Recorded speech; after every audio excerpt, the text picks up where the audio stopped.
Bonjour à toutes et à tous. Aujourd'hui, on plonge dans un bouleversement majeur de notre compréhension de l'histoire de l'Afrique. Pendant très très longtemps, on n'a eu qu'une seule version de l'histoire, un récit qui a vraiment tout dominé. Mais on va voir que des découvertes scientifiques assez incroyables ont complètement rebattu les cartes. C'est parti. Cette phrase, elle en dit long, n'est-ce pas?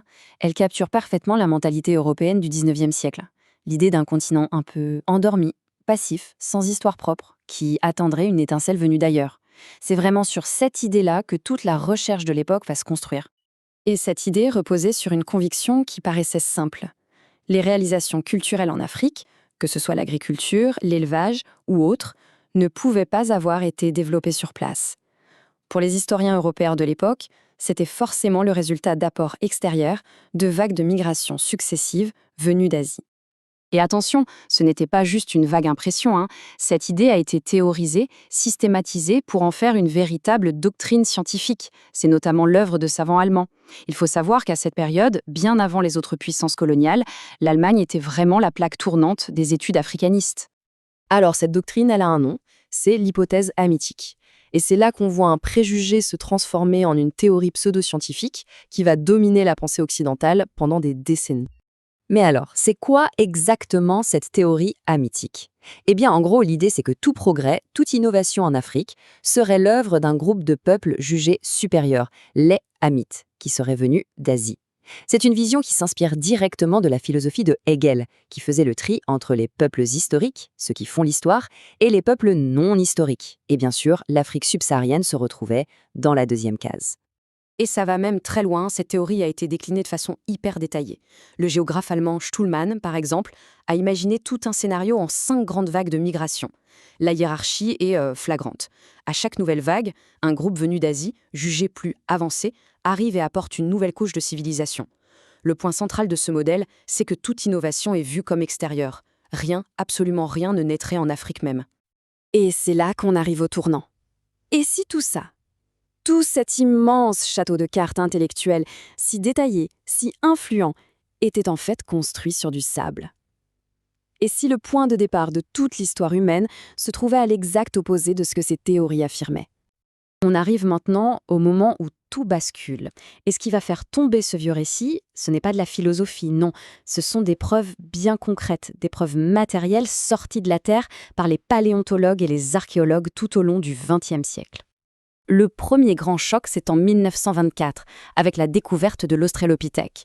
Et à partir de là, les découvertes s'enchaînent sur tout le continent. Chaque nouveau fossile est une pièce de plus qui vient démolir la théorie des origines asiatiques. À la fin, la conclusion devient juste inévitable.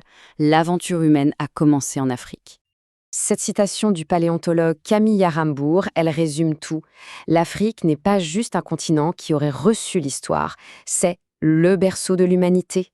Le seul endroit au monde où l'on peut suivre toute notre lignée évolutive sans interruption depuis nos plus lointains ancêtres jusqu'à l'Homo sapiens. En fait, c'était la confirmation éclatante de ce que Darwin avait pressenti.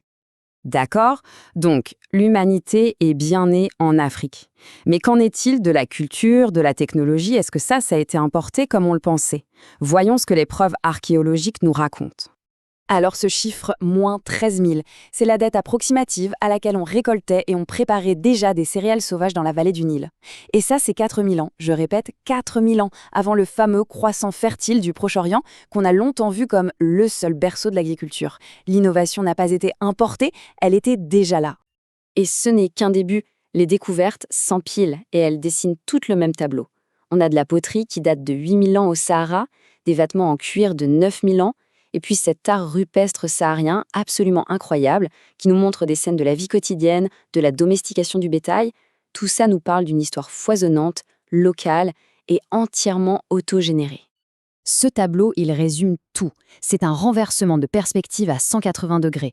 On passe d'une vision où l'Afrique subit passivement l'histoire venue d'ailleurs à une réalité où l'Afrique est un pôle créateur, un pôle de diffusion. Non seulement des humains, mais aussi des cultures et des techniques, et ce, depuis les temps les plus reculés. Le scénario est complètement inversé. Mais attention, l'histoire c'est rarement aussi simple qu'un tout ou rien. La nouvelle compréhension de l'histoire africaine nous apprend aussi à nous méfier des simplifications. En fait, la grosse erreur de l'ancienne théorie, c'était de tracer des lignes droites et de croire qu'un type physique correspondait forcément à une langue, et cette langue a une culture précise. Et voilà le point absolument crucial à comprendre. D'un côté, on a les traits physiques, le bagage génétique. Ça bouge très, très lentement, sur des milliers d'années. Et de l'autre, la langue, la culture. Eh bien ça peut changer du tout au tout, parfois en quelques générations à peine, suite à une conquête ou une migration. Tenter d'associer les deux de manière rigide, c'est donc une erreur fondamentale. Prenons quelques exemples pour que ce soit bien clair. Les descendants d'Africains déportés en Amérique ont pour la plupart gardé leur type physique, mais ils ont adopté une nouvelle langue et une nouvelle culture.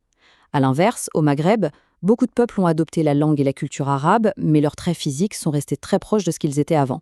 Et puis, le terme Bantou, c'est l'exemple parfait. Ça désigne une immense famille de langues parlées par des peuples qui sont physiquement très, très différents les uns des autres. Donc, la conclusion, elle est limpide. La carte des langues en Afrique et la carte des types physiques, eh bien, elles ne se superposent pas. L'histoire du continent est une mosaïque incroyablement complexe, faite de rencontres, d'échanges, de migrations. On est bien loin du schéma simpliste de races qui seraient chacune porteuses d'une culture bien définie.